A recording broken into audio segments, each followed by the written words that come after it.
नमस्कार दोस्तों, चलिए जानते हैं उत्तर प्रदेश की आज की 25 बड़ी खबरें। उससे पहले आप कमेंट करके बताएं कि आप किस जिले, शहर या गांव से ये वीडियो देख रहे हैं। अगर आप हमारे चैनल पर नए हैं तो वीडियो को लाइक और चैनल को सब्सक्राइब जरूर कर लीजिए। चलिए शुरू करते हैं आज की अहम खबरें।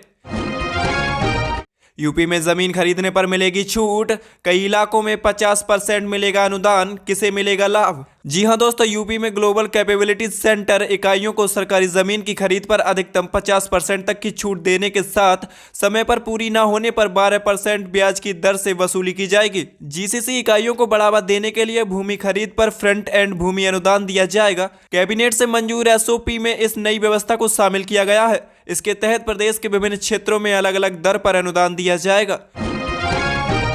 योगी सरकार की बड़ी तैयारी, 45 दिन मांगी जाएंगी आपत्तियां, जाने पूरी डिटेल। जी हां दोस्तों, केंद्र सरकार का नया लेबर कोड बिल अप्रैल से प्रदेश में भी लागू करने की योगी सरकार की तैयारी है। नए बिल को अंगीकार करने के लिए राज्य की आवश्यकता के अनुसार श्रम विभाग ने मामूली बदलाव कर दिए हैं। संशोधित बिल विधि विभाग भेज दिया गया है। जानकारी में लेबर कोड बिल का प्रकाशन कर सरकार आपत्तियां मांगेगी। 45 दिन बाद जरूरी आपत्तियों में सुधार कर बिल को अंतिम रूप से प्रकाशित कर दिया जाएगा। इसके साथ ही नए बिल का अनुपालन अनिवार्य हो जाएगा। यूपी के शहर में बनेंगे 27 बिजली उपकेंद्र, 15 लाख की आबादी वाले शहर को मिलेगी बड़ी राहत। जी हां दोस्तों, राजधानी लखनऊ की बिजली व्यवस्था को भविष्य की जरूरतों के अनुरूप ढालने के लिए एक बड़ी योजना तैयार की गई है। केंद्र सरकार की आर्थिक मदद से राजधानी में 27 नए उपकेंद्र बनाए जाएंगे। लगभग 250 करोड़ रुपए की अनुमानित लागत वाली इस परियोजना का मुख्य उद्देश्य शहर की बिजली आपूर्ति में सुधार करना और आने वाले समय में होने वाले लोड को संभालना है। इससे लगभग 15 लाख आबादी को बिजली कटौती व लो वोल्टेज की समस्या से लाभ मिलेगा। विभागीय अधिकारियों के मुताबिक लखनऊ सेंट्रल में 5, गोमती नगर में 3, जानकीपुरम 6 और अमौसी जोन में 13 उपकेंद्र प्रस्तावित है। कुशीनगर में डबल मर्डर, सरफिरे ने मां और पत्नी पर बोला हमला, ईंट पत्थर से कूच कर मार डाला। जी हां दोस्तों, उत्तर प्रदेश की कुशीनगर में डबल मर्डर हो गया। यहां एक सरफिरे ने अपनी मां और पत्नी की निर्मम हत्या कर दी। उसने ईंट पत्थर से कूच कर दोनों की जान ले ली। सूचना पर मौके पर पहुंची पुलिस ने आरोपी को गिरफ्तार कर लिया है। पुलिस उससे पूछताछ कर रही है। लोग हैरान हैं कि आखिर आरोपी ने अपनी ही मां और अपनी ही पत्नी को इतनी निर्ममता से हत्या क्यों कर डाली। पुलिस पूरी घटना की जांच कर रही है।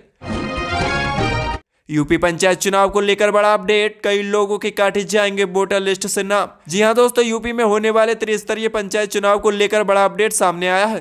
प्रतापगढ़ में निर्वाचन नामावली से ऐसे मतदाताओं के नाम हटाने की प्रक्रिया चल रही है जिन्हें एसआईआर विशेष प्रगाढ़ पुनरीक्षण अभियान के बाद तैयार की गई विधानसभा बार मतदाता सूची में शामिल नहीं किया गया है। इसमें अधिकतर ऐसे मतदाता हैं जो मृतक हैं अथवा ऐसी युवतियां जो शादी के बाद अपने ससुराल में रहने लगी हैं। जिला निर्वाचन अधिकारी ने त्रिस्तरीय पंचायत चुनाव की मतदाता सूची फाइनल करने के लिए पुनरीक्षण अभियान के बाद तैयार की गई विधानसभा वार निर्वाचन नामावली से मिलान करने का निर्देश दिया है। यूपी पुलिस में एसआई के 537 पदों पर भर्ती, आवेदन की अंतिम तारीख की रखें ध्यान, बस कुछ दिन रह गए बाकी। जी हां दोस्तों, उत्तर प्रदेश में सरकारी नौकरी का सपना देख रहे युवाओं के लिए बड़ी खुशखबरी है। उत्तर प्रदेश पुलिस भर्ती एवं प्रोन्नति बोर्ड यानी कि यूपीपीआरपीबी ने पुलिस विभाग में सब इंस्पेक्टर गोपनीय और असिस्टेंट सब इंस्पेक्टर क्लर्क व अकाउंटेंट्स के कुल 537 पदों पर सीधी भर्ती के लिए आवेदन आमंत्रित किए हैं। इच्छुक और योग्य उम्मीदवार 19 जनवरी 2026 तक ऑनलाइन आवेदन कर सकते हैं। विधानसभा चुनाव 2027 के लिए सपा कैसे तय करेगी प्रत्याशियों के टिकट, अखिलेश ने सेट किया बड़ा प्लान। समाजवादी पार्टी ने विधानसभा चुनाव 2027 में टिकट बंटवारे के लिए फॉर्मूला बदलने जा रही है। टिकट देने से पहले दावेदार के सीट पर आधार का पता लगाएगी। इससे देखा जाएगा कि जातीय समीकरण के आधार पर सीट पर सबसे अधिक किसका जनाधार है। इसके आधार पर उम्मीदवार तय किए जाएंगे। इसके लिए प्रदेश की सभी 403 विधानसभा सीटों का सर्वे कराया जाएगा। इसी सर्वे के आधार पर गठबंधन में सीटों का बंटवारे का फॉर्मूला भी तय किया जाएगा। यूपी के गांवों में 15 लाख उद्यम स्थापित करने जा रही योगी सरकार, तय किए जाएंगे 1 करोड़ उद्यमी। जी हां दोस्तों, योगी सरकार ने अगले 5 साल में गांव में 15 लाख उद्यम स्थापित करने की योजना बनाई है। इससे तकरीबन 1 करोड़ उद्यमी तैयार होंगे। राष्ट्रीय ग्रामीण आजीविका मिशन के जरिए स्वयं सहायता समूहों को उद्यमिता से जोड़ा जाएगा। मुख्यमंत्री योगी आदित्यनाथ के निर्देश पर उत्तर प्रदेश के ग्रामीण क्षेत्र में लोगों को बड़े पैमाने पर रोजगार से जोड़ने की योजना बनाई गई है। प्रत्येक स्वयं सहायता समूह से कम एक सदस्य या समूह को उद्यम के लिए प्रोत्साहन प्रदान किया जाएगा। प्रेमी संग गई थी पत्नी, बौखलाए प्रेमी ने थाने में गोली मारकर कर दी हत्या, विवेचक और महिला सिपाही हुए निलंबित। जी हां दोस्तों, यूपी के हरदोई जिले में एक व्यक्ति ने पाली थाना परिसर के अंदर अपनी पत्नी की गोली मारकर हत्या कर दी। 5 दिन पहले उसकी पत्नी प्रेमी संग भागी थी, जिससे वह बौखलाया था। थाने में हुई इस घटना के बाद आरोपी को गिरफ्तार कर लिया गया है और एक महिला आरक्षी समेत 2 पुलिसकर्मियों को सस्पेंड कर दिया गया है। पुलिस ने बताया कि पाली थाना क्षेत्र के रमापुर अटरिया निवासी अनूप की 35 वर्षीय पत्नी सोनी 5 दिन पहले अपने प्रेमी के साथ घर से चली गई थी। इस मामले में अनूप ने प्राथमिकी दर्ज कराई थी, जिसमें उसने आरोप लगाया था कि उसकी पत्नी घर से जेवर और 35,000 नकदी लेकर गई है।